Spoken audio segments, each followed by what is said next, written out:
Eu vou gritar porque eu tenho um Salvador. Eu vou gritar porque eu tenho um Redentor. Eu vou gritar porque Ele é o Senhor da minha vida. Eu vou gritar porque Ele conhece o meu interior. Eu vou gritar porque Ele conhece e esquadrinha os meus passos. Eu vou gritar quando eu entrar naquela quimioterapia, e eu vou dizer: quimioterapia fazendo efeito ou não, eu serei curada. Eu vou entrar quando eu entrar naquela empresa amanhã, e todo mundo falar: olha, quando nós vamos fechar as portas, eu vou gritar: Jesus, eu não sei por onde o Senhor vai entrar. Eu não sei se vai ter uma venda nova. Eu não sei se vai ter uma reestruturação financeira. Eu só sei de uma coisa: entra por algum lugar aqui, mas eu clamo por ajuda. Eu só sei de uma coisa: eu não vou morrer onde eu estou.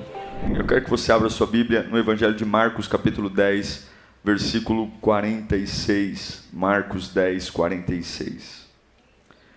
Diz assim o texto bíblico: então chegaram a Jericó.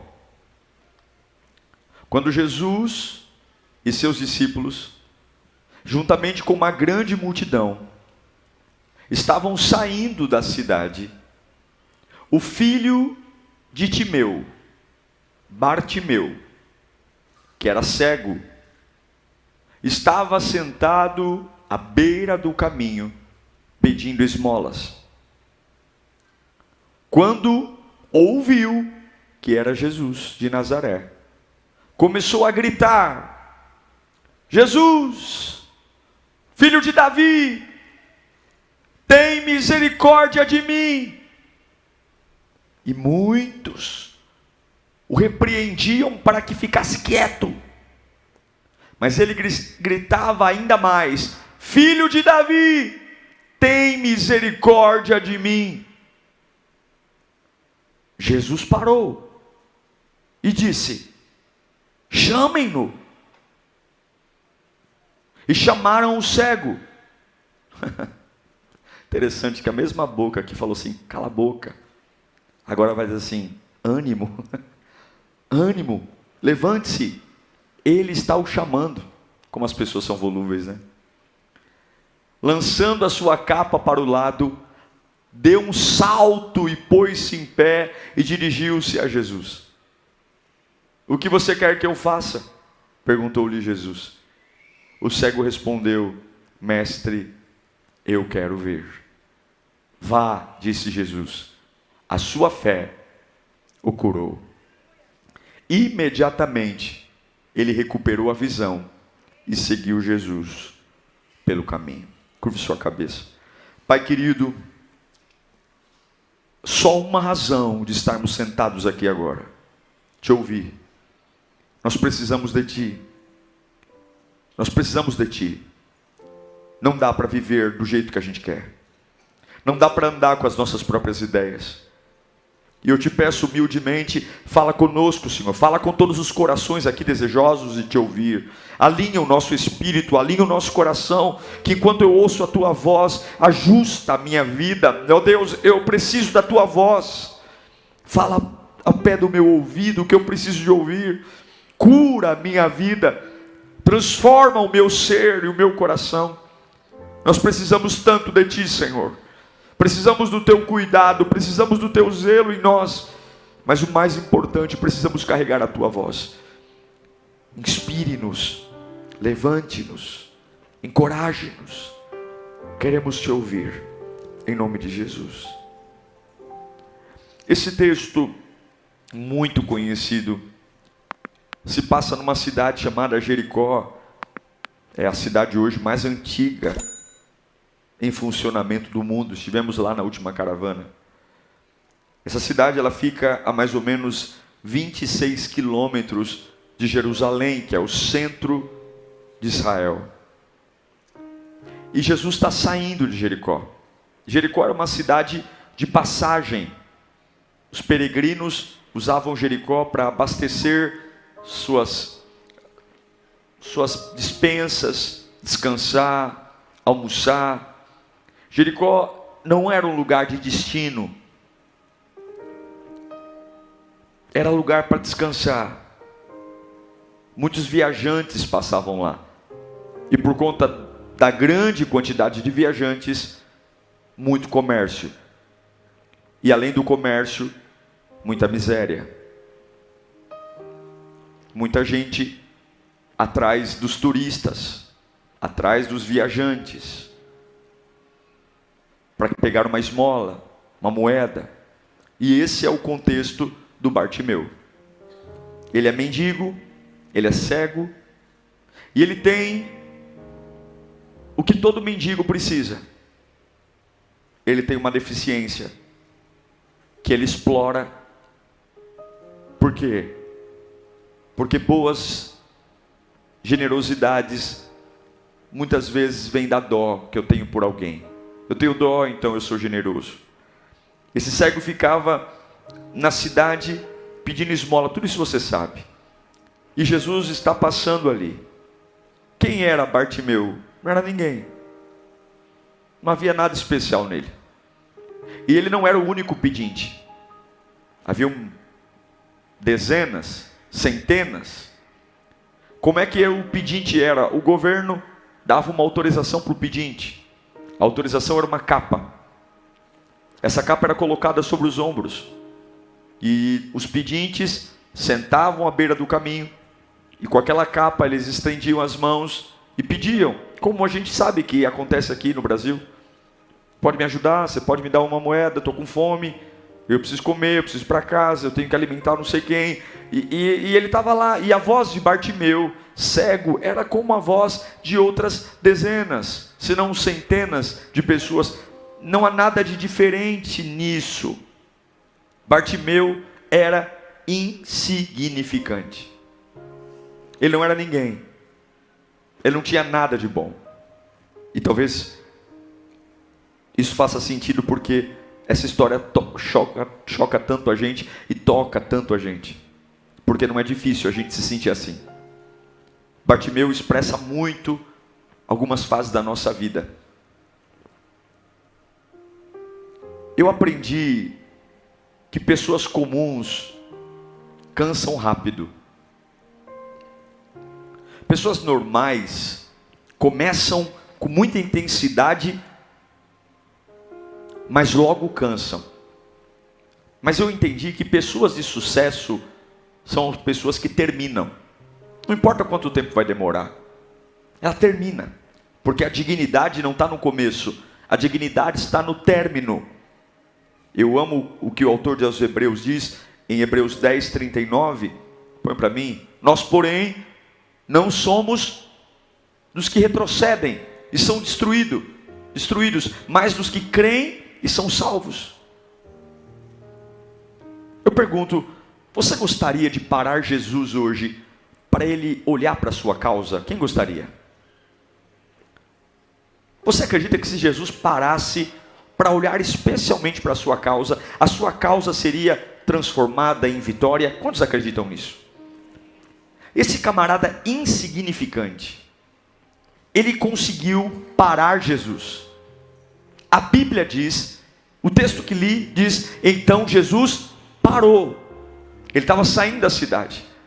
Ele estava rodeado de muita gente. Jesus era o maior curandeiro daquela época. As pessoas queriam tocar nele. Havia muito grito. Não havia só grito de elogio, mas havia gritos dos fariseus, talvez tentando condená-lo. Enfim, era uma bagunça. Era uma confusão. E era uma vozinha em meio a outras vozes. Mas a verdade é que Jesus parou. Ele parou o percurso de Jesus. E eu tenho que olhar para esse texto e ter um mínimo de curiosidade, porque é isso que eu quero. Eu quero sentir um Deus que para me ver, que para me ouvir, que para intervir na minha vida, porque Ele nos deu essa liberdade. Em Mateus 11, 28, Ele diz, olha, venham a mim todos que estão cansados e sobrecarregados, que eu vos aliviarei. Agora, como é que Bartimeu conseguiu o feito de se destacar de mais de 200, 300, 500 pessoas, sendo cego? Uma coisa é você gritar para uma direção, outra coisa é você gritar no escuro. Eu já acabei entregando o que ele fez. Ele gritou. O que ele fez? Ele gritou. Ele abriu a boca. E ele usou o que ele tinha. Porque talvez ele não conseguiria sair correndo para encontrar Jesus, ele é um cego. Mas ele grita. E quando ele grita, a Bíblia diz que as pessoas se incomodam com o grito dele. Esse grito não tem compostura, esse grito não tem elegância, esse grito não tem limite. Ele deixou de ser um pedinte para ser um tumultuador. Ao invés de ficar dizendo, por favor, uma esmola, caridade, estou sofrendo, estou com fome, eu não aguento, por favor. Ele grita, Jesus, filho de Davi, tem misericórdia de mim. E quando ele grita, a primeira sensação que ele tem, veja, ele não é um judeu, ele não conhecia os mandamentos. Tudo que ele ouviu sobre Jesus, ele ouviu de conversa. Ele nunca visitou uma sinagoga, mas de alguma forma ele colocou na cabeça que aquele transeunte que estava ali, aquele peregrino que estava passando ali, ele tinha algo diferente, e ele grita, e é interessante perceber, que a Bíblia diz que muitos o repreendiam para ficar calado, porque ele estava furando uma bolha, ele estava quebrando um paradigma, ele estava se portando no lugar que não era um lugar de fala para ele. O lugar de fala dele era continuar uma vida miserável, esperando dos homens. Mas agora no discurso dele, ele diz, Jesus, cadê a minha dor? Não tem. Filho de Davi, ele é o Messias, tem misericórdia de mim. A luta dele se tornou o terceiro tópico do seu pedido. Escute, eu vou dizer o que Deus tem para você. Quando Bartimeu, ele é impedido de gritar, e todos dizem, cala a boca, fique quieto, não fale mais nada, você está incomodando, você está sendo um estorvo. A Bíblia diz que ele decidiu que aquele dia seria o dia do milagre. Ele tinha duas escolhas: ouvir o que a maioria está dizendo, ou escolher que aquele dia seria o dia do milagre. Você tem muitas escolhas hoje. Esse pode ser mais um culto da sua vida, e hoje pode ser o culto do seu milagre. Hoje pode ser mais um culto que você vai dizer, pastor, como foi bom ir à igreja, estou voltando aliviado. Ou você pode dizer, pastor, esse foi o culto que mudou a minha história. Hoje foi o culto que mudou a minha vida. Hoje foi o culto que eu saí da igreja pensando o que eu nunca pensei. Hoje foi o culto que me impulsionou para atitudes que eu nunca imaginei. Porque o que eu vou me importar a fazer, o que eu vou fazer não vai deixar eu ficar confortável no lugar que eu estou. A Bíblia diz que ele decidiu gritar mais alto. Não pode gritar, Jesus, filho de Davi, tem misericórdia de mim. Jesus, filho de Davi, tem misericórdia de mim. Cala a boca, cego. Jesus, filho de Davi, tem misericórdia de mim. Cala a boca, sujo. Jesus, filho de Davi, cala a boca, miserável. Jesus, filho de Davi, tem misericórdia de mim. Cala a boca, trapo humano. Jesus, filho de Davi, tem misericórdia de mim. Cala a boca, divorciado. Jesus, filho de Davi, tem misericórdia de mim. Cala a boca, doente. Jesus, filho de Davi, tem misericórdia de mim. Cala a boca, doente. Jesus, filho de Davi. E a Bíblia diz que esse grito entrou nas entranhas de Jesus. A Bíblia diz que, olha, nem todo mundo parou, todo mundo queria que ele se calasse, mas a Bíblia diz que Jesus está quase saindo de Jericó, e você não pode deixar Jesus sair de Jericó hoje. Você não pode, porque talvez seja essa a sua oportunidade. Ele estava quase saindo, nunca mais Jesus voltou para Jericó depois daquele dia, nunca mais. Era o tudo ou nada, era aquele dia ou não tinha outro dia, era aquele dia ou não tinha outra oportunidade, e ele não está nem aí. A garganta está doendo, as veias do pescoço estão quase estourando, a boca está seca, há uma nuvem de testemunhas em cima de mim, tentando me sufocar, mas ao invés de me render, eu grito mais alto: Jesus, filho de Davi, tem misericórdia de mim. E a Bíblia diz que esse grito parou o mestre. Uau! Parou, porque os ouvidos de Deus são sensíveis para um clamor. Os ouvidos de Deus são sensíveis em qualquer parte desse planeta. Jeremias 33:3 diz: clama a mim, responder-te-ei, anunciar-te-ei, direi coisas grandiosas e insondáveis a você. Clama a mim, clama num pequeno resultado, numa pequena ação. A gente precisa entender que não é uma grande situação, mas é um grito de clamor, uma lágrima no altar, um grito desesperado por ajuda, carregado de uma angústia, gerou um milagre. Em Isaías 66:2 diz que ele olha para o aflito, ele se compadece do aflito, ele tem misericórdia do aflito. E eu vim aqui para dizer hoje que sim, há uma pressão enorme para que você se molde ao caminho. Há uma pressão enorme para que você continue no caminho, cumprindo o seu papel medíocre,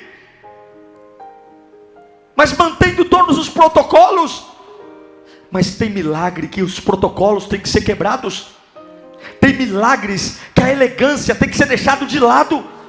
Tem milagres que eu não estou mais nem aí, porque só eu sei o vazio que eu levo para a cama. Só eu sei o quanto é difícil ficar nessa vida de escuro, esperando que alguém me pegue no ombro e me mostre o caminho. Como é difícil depender. Mas o que os outros querem? Cale-se. Cale-se. Satisfaça-se. Viva assim, Bartimeu. Viva assim. Está gritando muito, está sonhando muito, está querendo muito. Esse acesso não é para você. Olha a tua idade, olha a tua história, olha a tua trajetória, olha a tua deficiência, olha quem você é. Fala baixo, fala baixo, ora baixo, chora menos, está chamando muita atenção. Seja discreto. Mas a minha Bíblia diz, Lamentações 3:28, leve-o sozinho em silêncio, porque o Senhor o pôs sobre ele. Ponha o seu rosto no pó. Talvez ainda haja esperança. Ofereça o rosto a quem o ferir. Engula a desonra, porque o Senhor não o desprezará. Porque o Senhor não o desprezará para sempre. Embora ele traga tristeza, mostrará compaixão. Tão grande é o seu amor, infalível. Deus está te chamando a uma crise posta. E você já tem um lugarzinho nessa crise. Você já tem o seu ambiente, o seu encaixe nessa crise. Você já tem o seu papel a cumprir nessa crise. As pessoas da sua família já sabem quem você é. Todo mundo já sabe como você reage. Todo mundo já sabe o que você tem. Mas eu quero dizer que a crise é o ambiente mais favorável para Deus se manifestar. Deus é especialista em criar vida no meio do caos. Deus é especialista em pegar uma situação que não tem nada de novo nela e trazer vida nova. E eu não sei você, mas eu quero parar Jesus hoje com o meu grito. Eu quero parar Jesus hoje com o meu clamor. Todo grande milagre na Bíblia, todo ele, de Gênesis a Apocalipse, aconteceu no meio de uma grave crise familiar. Todo milagre, o milagre na vida de Abraão, uma crise familiar. O milagre na vida de José, uma crise familiar. O milagre na vida de Moisés, uma crise familiar. O milagre na vida de Jeremias, uma crise familiar. O milagre na vida de Ana, uma crise familiar. Todo grande milagre aconteceu no meio de uma crise. E eu quero dizer uma coisa a você: se você parar de fechar com aqueles que estão ao seu lado e fechar com Deus na sua vida, se você entender que há uma nuvem densa tentando sufocar você, você já não vê nada à sua frente, você está cego porque numa tempestade nada se vê, numa tempestade só se imagina se vou morrer ou não. E é a coisa pior que tem é viver uma vida no escuro. A pior coisa que tem é viver uma vida sem saber o dia de amanhã, é sem saber se estarei vivo ou morto, se estarei bem ou mal, se vai voltar para casa ou se não vai. Se você ser curado ou não, se a porta de emprego vai abrir ou não. Essa era a situação do desgraçado do Bartimeu. Ele está no escuro e ele ouviu que Jesus vai passar ali. E se Jesus vai passar aqui, eu não vou ser morno, eu não vou ser sonso, eu não vou ficar tentando agradar quem está do meu lado. Eu não estou nem aí se é confortável ou não. Eu desesperadamente vou levantar minha mão e dizer: Jesus, filho de Davi, não vai embora sem me ver, não vai embora sem tocar em mim, não vai. Agora, todo o discurso dele era: por favor, me dá um dinheiro, por favor, me ajuda. E eu sei que tem muita mãe aqui, pai, que o seu pedido é: Senhor, me ajuda, meu filho, meu esposo, meu casamento. Veja que o grito de Bartimeu, os judeus não reconheciam Jesus como Messias. Até hoje, se você vai em Jerusalém, os judeus estão esperando o Messias. Mas esse camarada aqui era um Zé Ninguém, um homem sem ele nem beira, um insignificante. Ele diz: Jesus, filho de Davi. O que significa filho de Davi? Messias, Salvador. Ele não tinha conhecimento bíblico, ele não era de família nobre, ele não tinha estudado em seminário de teologia.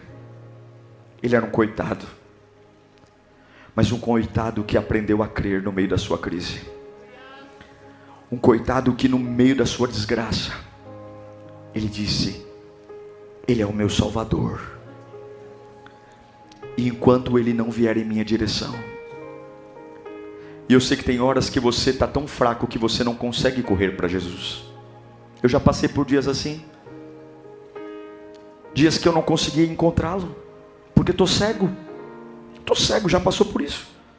Tem notícias que nos deixam cegos, tem pessoas que nos deixam cegos. A gente fica tão cego que a gente não sabe encontrar um passo além, e a gente só sabe deitar. Como ele sabia que não conseguiria encontrá-lo visualmente, só tinha uma forma de encontrar Jesus: gritando. Numa tempestade não se vê nada. Numa tempestade você tem que colocar o carro no acostamento para não cair num desfiladeiro. Eu sei que talvez alguns estejam assim hoje. Eu não vejo nada. Mas se você se mantiver numa posição sonsa, e eu estou dizendo que Jesus está aqui, eu afirmo para você: Jesus está aqui. Eu afirmo para você que o homem das mãos furadas está aqui, o Todo-Poderoso, o Onipotente, o Pai das Luzes, aquele que não falha, aquele que não mente, aquele que te ama, aquele que antes que saia uma palavra da sua boca, ele já vai saber o que você vai dizer, aquele que não tira os olhos de você e coloca anjos acampados do lado direito, do lado esquerdo, aquele que preservou a sua vida até hoje, não permitindo que o diabo te tomasse. Ele está aqui hoje, e você tem uma chance. Qual é a chance? A chance é ficar dizendo: ai meu Deus, mas é tão grave a minha vida, mas é tão grave a minha vida, eu tenho tanta coisa para resolver. Olha, eu tenho um histórico, pastor, eu tenho um histórico, eu tenho uma trajetória, eu sou cego, eu sou mendigo, é minha família, é meu filho, é meu casamento, é a minha história. Ou você pode dizer para a tua história: sai da frente, Satanás. Jesus, filho de Davi, eu não tenho ninguém por mim. Os poucos que estão à minha volta mandam que eu me cale. Não há ninguém que me apoie, não há ninguém que me entenda, não há ninguém que me empurre. Os poucos que estão perto de mim estão dizendo para eu retroceder. Mas Jesus, por favor, se tu és o Cristo, se realmente tu me amas, se realmente tu tem um plano para mim, tem misericórdia desse homem pobre, tem misericórdia desse homem miserável. Esse grito entrou em Jesus. Esse grito fez o mestre parar a comitiva. Esse Cristo fez Jesus dizer: eu preciso falar com ele. Porque a maioria quer uma moeda, a maioria quer uma noite de sono, a maioria quer voltar para casa para comprar um pão. mas Ele me vê como esperança da vida dele. Irmãos, é tempo de abandonarmos as rezas, é tempo de abandonarmos as orações repetidas, é tempo de pararmos de ter aquelas orações religiosas, é tempo de calarmos a nossa boca para aquela situação de ficar rotineiramente dizendo para Jesus: Deus não responde orações obrigadas, Deus não responde orações vazias, Deus não responde orações de religiosos, Deus responde orações que rasgam a alma. Lembra de Ana? Lembra de Ana? Ana era casada com Eucana, Ana era estéril, o marido tinha outra esposa, e a outra esposa de Eucana, marido de Ana, tinha filhos e Ana não tinha. A Ana chega no templo, ela tem uma vida infernal. Uma coisa é você ter problema na empresa, outra coisa é você ter problema em casa, é ou não é? Irmãos, problemas em casa é o pior lugar para ter. Ela tem problema em casa, ela tem uma pessoa que afronta dentro de casa. Ela chega no templo, e vou te dizer uma coisa, tem hora que tem que descer do salto. A Ana entra no templo e a Bíblia diz que ela vai orar. Coloca para mim 1 Samuel, capítulo 1. Eu quero ler com você essa oração. Ela tem um inferno em casa. Põe o versículo 1. Ou 12, perdão, 12 é. Enquanto ela continuava a orar diante do Senhor, Eli observava o quê? A boca. Quem é Eli? Eli é o sacerdote, é o pastor da época, é o padre da época. Observou ela orar. E como Ana orava silenciosamente e seus lábios se... Imagina que ela estava assim.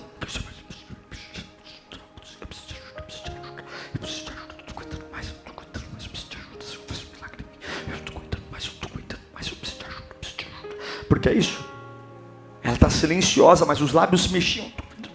É como se ela estivesse vomitando. As mulheres não podiam se expressar de uma forma livre, não podiam. Mas como Ana orava silenciosamente, os seus lábios se mexiam, mas não se ouvia a sua voz. Então Eli pensou que ela estivesse embriagada. E lhe disse: até quando você continuará embriagada?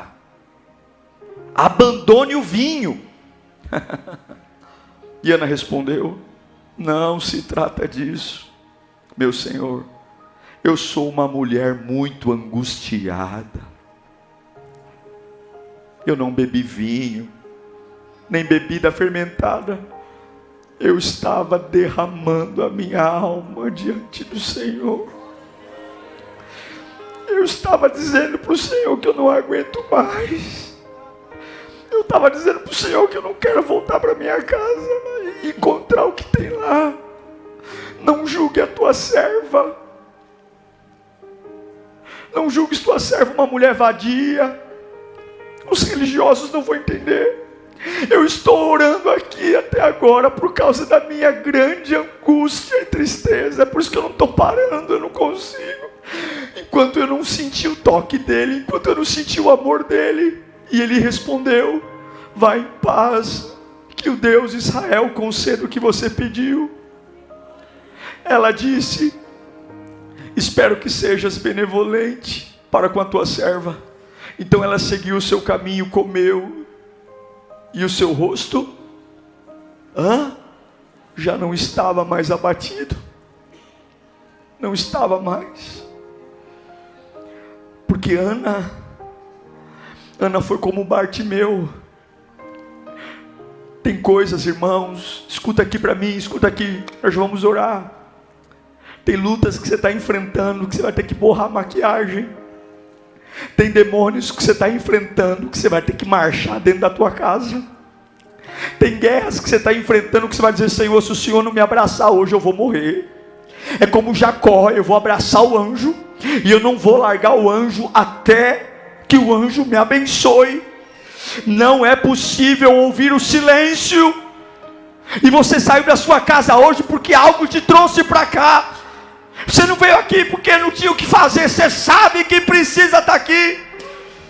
E é o que Isaías 42:14 diz: por muito tempo me calei, Por muito tempo fiquei em silêncio e me contive calado, mas agora, como mulher em trabalho de parto, o que eu faço? O que eu faço? Eu grito, gemo, respiro ofegante. Chega! Deus está esperando você pará-lo. Se você não falar nada, nada vai acontecer. Se você não buscar, nada vai acontecer. Chegou a hora de dar o seu grito. Chegou a hora de chamar o Salvador. Chegou a hora de sair da arquibancada, de ter uma fé mequetrefe, uma fé morna, uma fé de arquibancada, uma fé de torcida. Eu estou torcendo para dar certo. Quem torce é gente que não confia em Deus. Eu não torço por nada, eu tenho certeza. A fé não é uma torcida, a fé é o firme fundamento das coisas que não se veem e a certeza daquilo que se espera. Eu não torço não, eu tenho certeza Deus vai cuidar da minha casa, eu tenho certeza Deus vai cuidar dos meus sonhos, eu tenho certeza Deus vai cuidar do meu corpo, eu tenho certeza. Como o reino de Deus sente falta de homens e mulheres decididos, como o reino de Deus clama por homens e mulheres que se colocam na brecha e não tem medo do fogo, não tem medo da vergonha, não tem medo de ninguém. Por quê? Porque eu sei que Ele é o meu Salvador, eu sei quem Ele é. Pessoas comuns se cansam, pessoas comuns param. Por muito tempo você se calou. Aí você diz assim: pastor, mas é que a pressão é muito grande. Você viu o texto? Quando Bartimeu começa a gritar, as pessoas dizem para ele assim: cale a boca. Mas quando Jesus o chama, as mesmas pessoas que mandam ele calar a boca falam: ânimo, ele está te chamando. Você vai parar a sua vida por conta de opinião de alguém? Os que te aplaudem hoje te vaiam amanhã, e os que te vaiam hoje te aplaudem amanhã. O mesmo povo que mandou ele se calar é o mesmo povo que bate no ombro e diz: parabéns, ele está te chamando. Você tem que ter um compromisso com o seu Criador. Você tem que fechar com Deus de um jeito tão profundo, que as vozes não te calem. E que quando elas vierem, você fale ainda mais alto. Você fale mais alto. Fale mais alto. Algumas vezes eu escuto coisas que machucam e ficam na nossa cabeça, martelando. E eu aprendi que eu preciso gritar por Jesus mais alto. Eu preciso chamá-lo, porque Ele sempre ouve. Ele sempre ouve. Ele vai até Jesus. Imagino que alguém pegou na mão dele e foi guiando, porque ele é um cego. Mas eu vou chegar, porque Jesus me viu. Eu não vi Jesus, mas Jesus me viu. Você não precisa ver Jesus. Eu não sei por onde Ele vai salvar você, mas eu sei de uma coisa: se Ele ver você, alguma coisa vai acontecer. Mas você tem que chamá-lo. Chamá-lo. E quando ele chega perto de Jesus, Jesus diz: o que você quer? É óbvio que ele queria ver. Mas escute, e aqui eu encerro.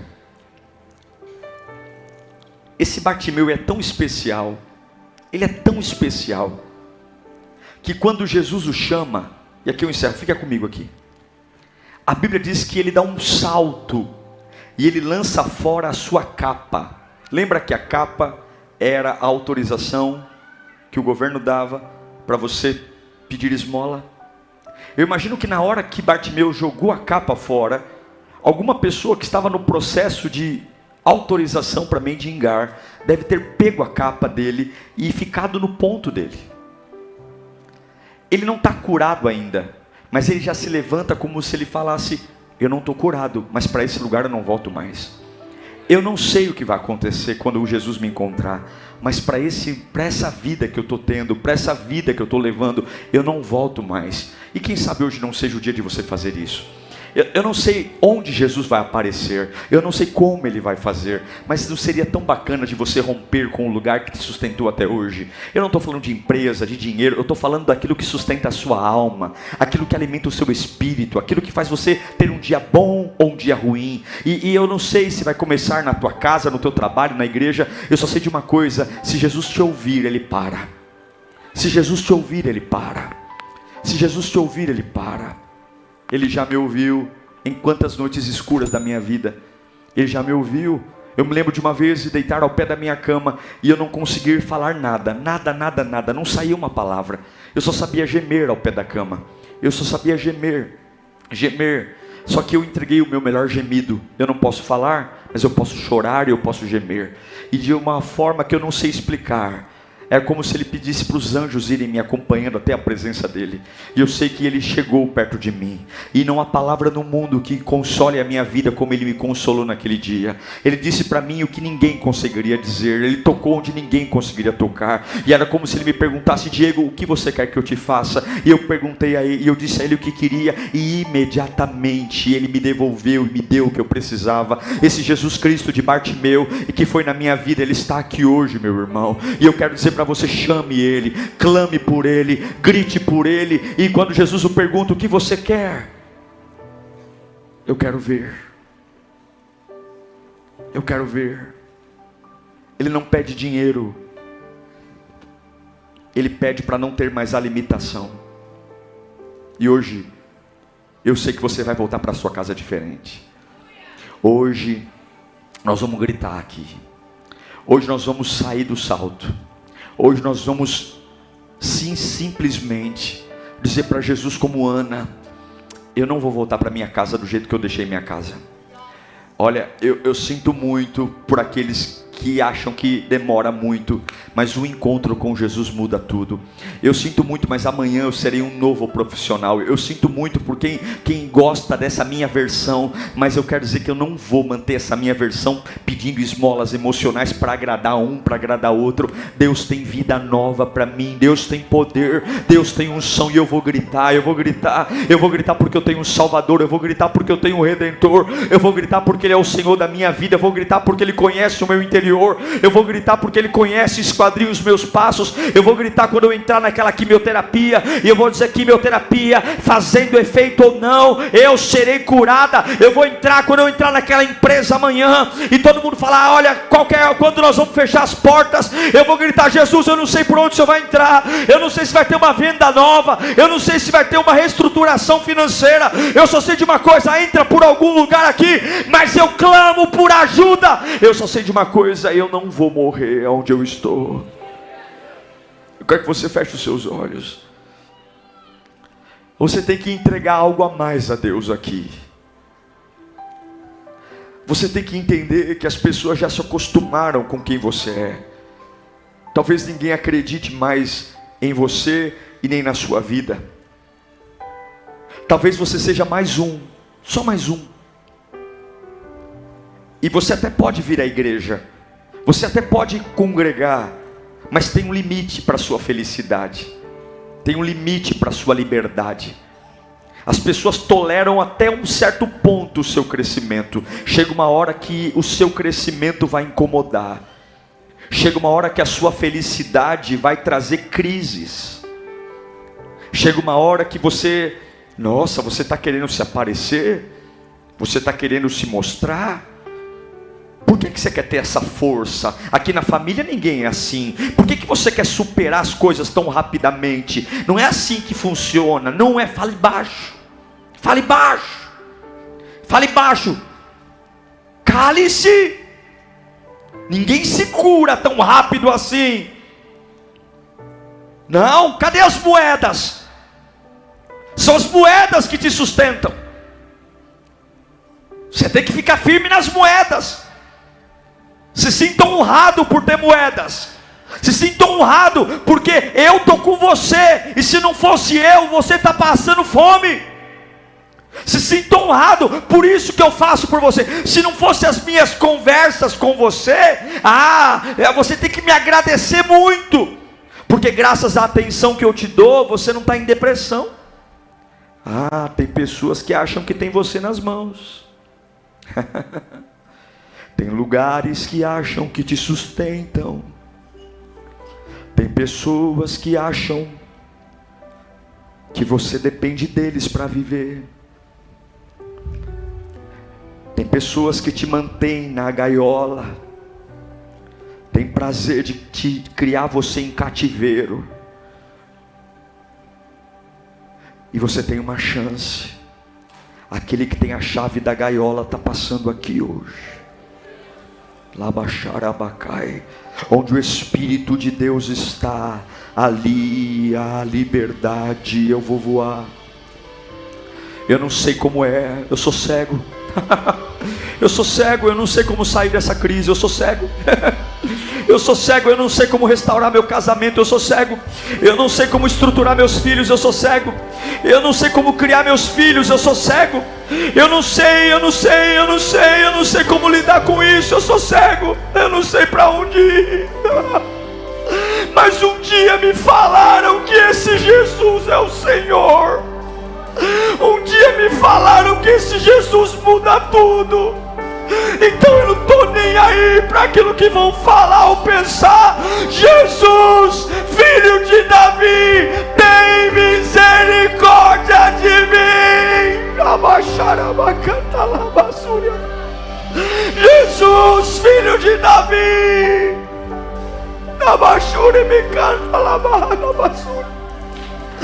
se você precisa de um milagre, agora é a sua chance. Para Ele, para Ele, para Ele, para Ele.